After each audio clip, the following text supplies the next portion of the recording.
Hi, my name's Alana, My name is Deasia. My name is Anaya.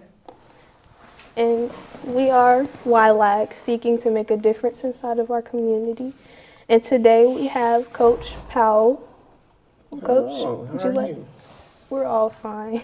That's wonderful. It's a pleasure to be here with you young ladies and your organization. I can't say enough about my granddaughter, and my granddaughter is an alumnus of the program, and so I'm excited to be here and to be around so many smart people. I'm nervous. Be nervous. I am a Dayton resident. I'm born and raised in Dayton, Ohio. I have an identical twin brother, and I'm from a huge family. And so I'm married, and we have 4 beautiful children, and I claim them all when they act right.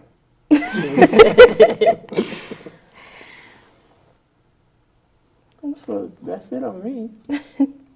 Well, I heard you were a life coach. Is that true? Yeah, a life coach is one of the things that I do. I coach people through crisis and motivate people as well. It's just one of the things that I do.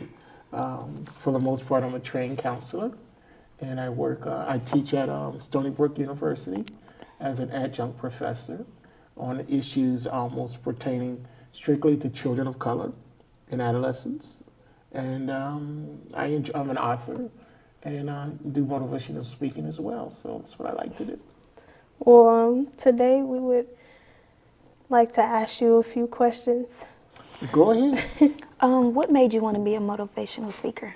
Well, I'll give you the short story. I didn't seek out to be a motivational speaker. When I was a small child, I wanted to be a truck driver, and so I was raised in an era where there were speakers such as Dr. Martin Luther King, Malcolm X, major people like that, and we didn't have a lot of choices on TV. So when they would come on, my grandmother would, she would scream, "Colored on TV, colored on TV." That meant a black person was on TV, and so we would come and hear them. And I was just amazed how they kept everyone's attention and using words. I'm like, wow, using words can really get you that type of attention. You can really help people. And so years later, since I talk a lot anyway, I guess I became a motivational speaker by accident, to answer your question. As a football coach, I coached for years in Dayton Public Schools. Majority of those years were at Dunbar High School as a football coach and a track coach. And guys would perform well, and they said, "Coach speech got me fired up." And I'm looking around, which coach you talking about? And they're like, "Oh, it was you when you said so-and-so." I'm like, "Oh, okay." And so after a year or two of that, I just started doing speaking engagements for free at the boys clubs and things like that. And before I knew it, everybody was calling me a motivational speaker. So I said, okay. So that's how that happened. What do you think is going to be the biggest problem that the next generation will face? The biggest problem that the next generation would face, other than your generation or your generation you want? The current one. The current generation. The next problem, well, there's a few, but they don't have to be problems as long as you go and educate yourself and able to lead people. I'm sure we can overcome them, but one of the biggest ones is going to be climate control, the things that's happening with the climate. If something isn't done, we're going to continue to have this crazy weather, and it's all, can be repaired, but it's going to take time. So we don't have time to lose. So that's one of the biggest ones. The other one is going to be just in the area of humanity. We can't lose love for our neighbor and ourselves. It starts with having love for yourself. Love thy neighbor. Treat your neighbor as you would treat yourself. If we don't have that humanity, that sisterhood, that brotherhood, is going to be a major problem. Yeah. So that's what I would say you would have to face. Why do social media have a powerful impact on us teenagers? What has a powerful impact on teenagers? Yes. So let me be fair with that, okay? I'm going to treat that fair because everything seems to get blamed on the current generation, right?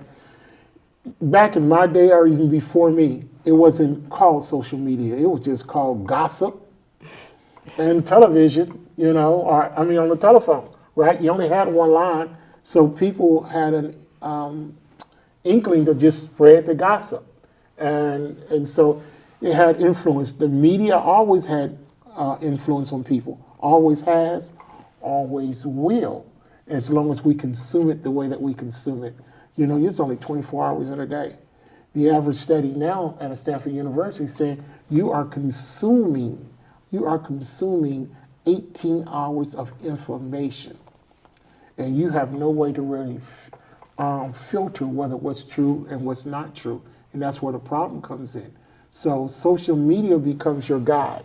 And if you're lacking role models, parental figures, people just to talk to guide you, to help you discern, figure out what's right, what's wrong, the TV will do the job all the time. I like to say in my lectures that the abbreviation for television is TV. And I say the TV gives you, total viruses. They transmit viruses, poor information. So you have to learn to discern, and you fall prey to that because if you don't know information, you seek to discover it for yourself, any form of who gives it to you will do for you, and that's not good news. So continue to educate yourself. So basically, you have to have a stronger mindset than social media because eventually it will take over. Absolutely. I mean, it will influence you. It will definitely influence you. I think it influences your fashions, right? Yes. The latest song can influence how you see someone, other than you. You start to believe all that information. You have to be able to filter. Education allows you to filter information. Then you can decide what's right and wrong, what's best for you to do. With our generation, we tend to compete with each other, which means followers, how many followers you have, how you dress, and who just knows you.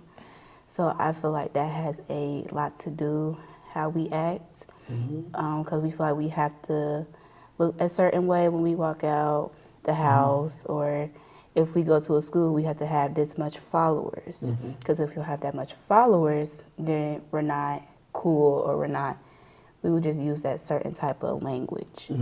So I feel like that is an issue. What is your opinion about that? Well, you've made a good statement. I got to follow that up. So I think of three things when I'm asked that question normally in seminars. I think of the word act, I think of the word self-esteem, and I think of the word behavior. Because you said we tend to act. Well, act is the prefix to the word what? Actor, right? So you're following a script. If you said we start to act, you're following a script, so you're not in control of your own behavior. See, what is dealt with is your behavior, not your acting.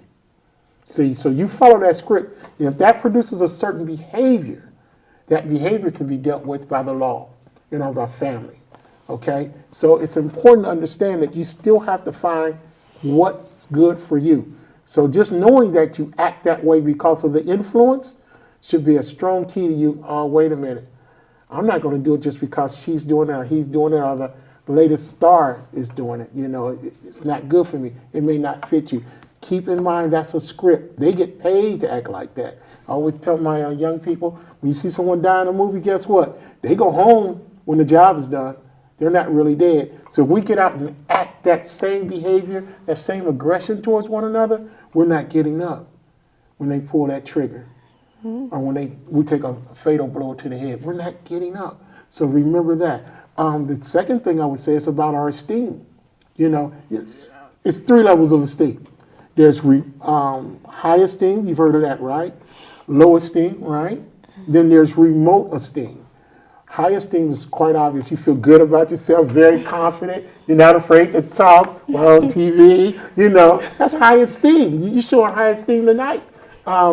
Low esteem is judgmental, but sometimes a person just may be semi-depressed, a little bit, not as enthusiastic, and we call that low self-esteem for some reason. But remote esteem is you did it because she did it, right? You only feel good because I say, you're looking good today. You're like, oh, you really? Oh, okay. Now you start to believe the hype, right? So it was remote. Someone else pushed your button. So you have to establish that esteem with you. Every morning, get up and look in the mirror and say you feel good about yourself. You know, as a friend of mine, we wrote this many years ago. Marlon Shackelford is also a motivational speaker. We would say hair good, eyes good, nose good, skin good, lips good, body. You better ask somebody, right? Yeah, so that's what it means. You have to feel good about yourself. Your opinion is the only one that counts. Yeah, so that's what I would say to that.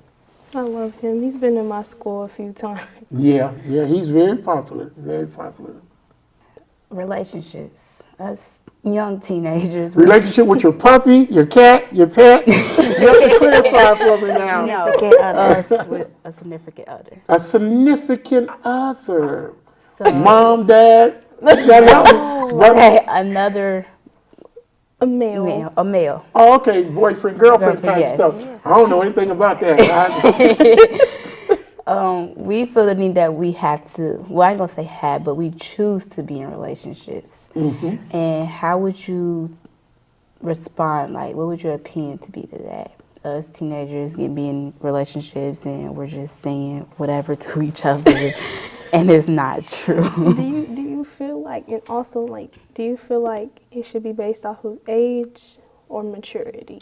So are you saying what is an appropriate age to start dating? Yeah. Or, That's or should easy. it be, 30 years old. or should it be maturity? Well, people are individuals. What I feel about dating in its root form, in its term, simply means to practice. But you don't practice everything. Let me say that again. Dating simply means a date, as in a calendar, right? To meet. It's an agreement to meet at this time. And so it's practice. The symbolic term for the word dating is practice. But you don't practice everything. I think you know where I'm going with that, because you were afraid to ask me anyway. But the appropriate age could be what, for me, I think is teenage years, because you're starting to recognize who you are, how your body functions, and things like that. And so, but I think there should be boundaries set, and the boundaries that I tried to set with my three oldest children, because they were stair steps, so they were right behind each other, was they would bring their date or the person they wanted to date to the house, and he would sit down and we would have a list of agreements that we have to meet. See, you shouldn't say that you go with him or he goes with you, because the question is where you're going. So you might be going someplace you don't need to be going. You see, it's like saying, leaving the house saying, I'll be back. Back from where? You got to get some information. So if you leave my house with Day Day, you can't convince me that's Day Day's real name.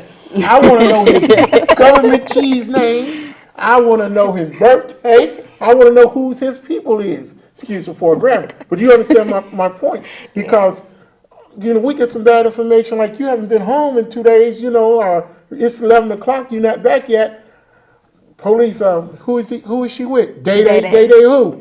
Hell, heck, I don't know. Because we didn't get the information. So don't think that parents are being nosy. It's your business. Until you get out of my house, your business is my business. Right? And ultimately, we're responsible for all the things that's happened to you. So dating, 14, 15 is a good time to have a rites of passage, meaning getting to introduce somebody to you. You shouldn't settle down to a significant other. I'm just exclusive. You haven't discovered who you are yet. I can ask you the question, who are you? You'll tell me your name, but I say, but who are you really? And you're like, what you talking about? Right? So if you can't answer that question, it's not time trying to discover who someone else is on the safety side.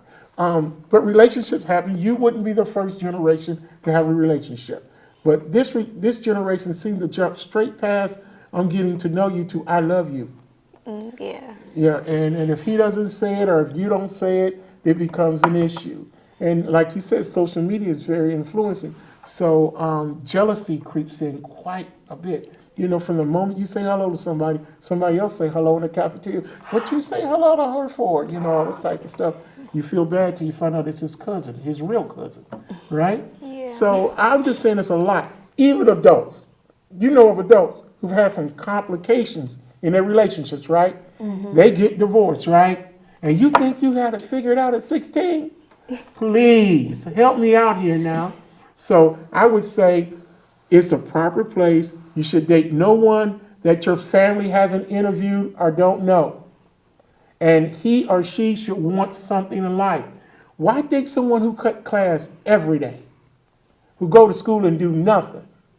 You know, there's a possibility that you might become married to that person and have a family, and you're the only one who can read to the child. You didn't do enough information. You didn't do enough background search. You know, you're giggling, but it's possible, right? Let me put this to you before we go to another question. How many of you know someone who dated someone and you asked her, girl, what's going on with you and him? And she said, girl, he trash, right? Yes. Wait a minute, he wasn't trash last week. You was all over him. Well, they may have done something. And you left her. And that's right. See, because, you know, you discover something about people, right? Now your feelings hurt. But you didn't want to listen to your mother. You didn't want to listen to your father, who's been there and Done that. Thank you.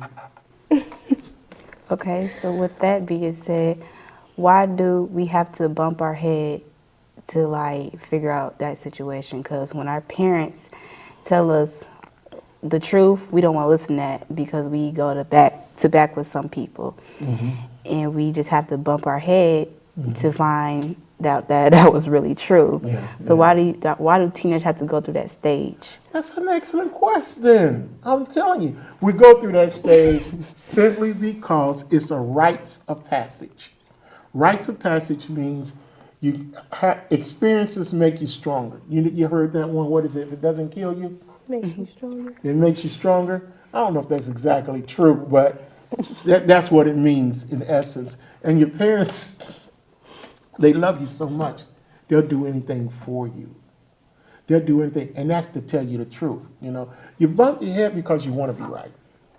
When people tell us not to do it, we want to be right. It's an instinct that's in human beings. How many of you ever heard the story, don't touch that stove? Me. Right? Don't touch the stove. What does that I went through mean? it, but I ain't. Yeah. But what does it mean? Don't touch that stove. What may happen if you touch that stove? You burn yourself. You burn yourself. Now I got to take you to the hospital. My football game is on and all that. See, if you had only what? Listened, right? And we don't want to listen. We just want to be right. We all have an instinct to be smarter than our parents. That's what happens as human beings. But those who do listen and just take your time, you don't have to rush to nothing. Because when you use the analogy, bump your head. When you bump your head, what grows on your head? A knot. Or rather, a knot grow on your head than your belly grow. Now, we'll leave that right there. I think you got it. Okay? Yeah. Okay. Do you have any questions for us? Yes, I have some questions for you. Oh, Absolutely. I have several, if you don't mind. Okay. So with your generation, how come they struggle sometimes dealing with authority in school? Because I work in a lot of schools, and I have some people who come to school, they want to talk about everything but school and wait till the last minute to get that assignment. Why does that happen? With that, I feel like with our generation, we depend on one thing, and that's social media, Instagram. Say, for instance, for example, somebody fighting, and we know we're going to see that person the next day at school. We're going to talk about that and not focus on the main thing we have to talk about. And I feel like social media, the people that don't know how to separate school from social media, they will focus on that one thing that they only know how to focus on because they depend on that so much. Wow. So I feel like if sometimes we have to separate ourselves to look at the reality, do what we have to do, and just lead to the right path, because social media is not going to be here for a long time. Well, It's always something new coming out, and I feel like we, in real life, we're not going to always depend on that one thing, because we have to work, we have to do what our parents do on a daily basis. Our parents are not on social media on a daily basis. wow. So I feel like with that is an issue, because we have to learn how to separate one thing from another, because if we don't, that would be a really big effect on us in the future. Because I feel like that will come back and haunt us, and we're not going to know how to respond to that because we're not prepared. Because we done depend on that one thing for so long. So they're going to respond emotionally and not rationally to that decision. So, where did you get your PhD? Because that is the correct answer. I'm telling you, I'm very impressed. I'm very I would say impressed. that I done been through some situations that Okay. made me realize a lot. And me listening to my family, actually listening and just sitting down and thinking about the stuff that I did that made a really big impact on me. I feel like that helped me and made me like come to reality of a lot of stuff, because I realized I was depending on that one thing, and that one thing got me into a lot of trouble. I was using it for negative things instead of positive. So I feel like me being away and it's time to myself, and when I get that privilege back, any privilege that I get back, I know how to respond to that, because at first I did not. I was making all bad decisions, the same decisions, and wasn't listening to nobody, just saying, I'm not going to do that. No, it's not that type of person. But in reality, they was right. So I had to listen, like, they've been through that. Right. So if they've been through that, they know what's going to happen next. Right, right. And, you know, at the time, I was being hard-headed. I didn't want to listen to that. But now that it happened, and I just looking back at it, it just made me look at a lot of stuff different, because social media is just so powerful. It's very powerful. And it's an influencer. And when Yes. things influence, inside the word influence is the flu. So if you catch the flu sitting that close to her, she can catch the flu, right? Right. So it becomes contagious, which we call in psychology a contagion. So everyone begins to act that way. So just give me some of the names of the social medias in which y'all communicate with. Instagram, Snapchat. Instantgram, right? Instantgram. Only thing that comes instant is something you put in the microwave, right? And grams means small, right? So it's nothing great that's going to come from that, all right? So it's not going to last forever. So the hidden code behind the term Instagram, it won't last forever. So you ain't going to find no love on Instagram. What's another one? Snapchat. Snapchat. Small conversation. You're not going to get what you need in small bites. What's the next one? Facebook. Well, Twitter. You should have put in your, Facebook. Try putting your face inside of a book. Get the information that you need. That's why them homework assignments come to my class late. You're on Facebook too much, right? What else? Anything else? Well, some people get on Twitter. Some people get on Twitter, which is named after a tweet, which is something that a bird does, which is small sounds, right? Again, nothing is complete. All these terms that you would use for communication doesn't give you what? Details. You need details in order to protect your, we're going to say tail, all right? Do you get what I'm saying to you? Yes. So someone is trying to make you a consumer and not a producer of your information. And so because I said something on Snapchat or whatever it is and it's in small bites, it can be easily misunderstood. And why does the fights happen? It was miscommunication, misunderstanding. Do you get my point? Okay. Yes. All right. So, but that was excellent. Keep it up. Keep it up. Question for you. Okay. How do you feel about race relations in your school or in your community? Do you get pressure because you're a young lady of color? Do you get pressure? No. You don't get pressure? Do you have to deal with stereotypes ever? No. Okay. You haven't seen anyone deal with anything, N-word, anything? No. Oh, that's a great school. Yeah. We all just socialize. It's just like everybody the same. So. Great. Okay. Because sometimes when you're in a mixed environment Yeah, like that, I know. that one person of color gets asked all the questions about everybody of color in the world, right? Do you know Obama? Without a doubt. Okay. And you. How are you doing? I'm good. I know you're good. But you don't have to be good, you can be great. Okay? That's what I want you thinking. How come sometimes young people don't try to be the best they can be? Whew, that's a very detailed question.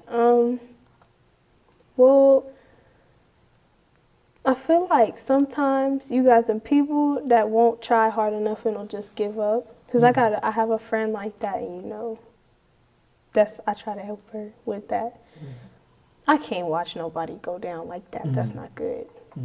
Or you got them people that's just not mature enough to try to be their greatest, and they'd rather do everything but work up to be great. It's like someone having money but saying there's no food in a car, but saying there's no food in the house. Wow. Like wow. It's like, I feel like mainly because people don't try or feel like they tried everything when there's so many solutions. Mm-hmm.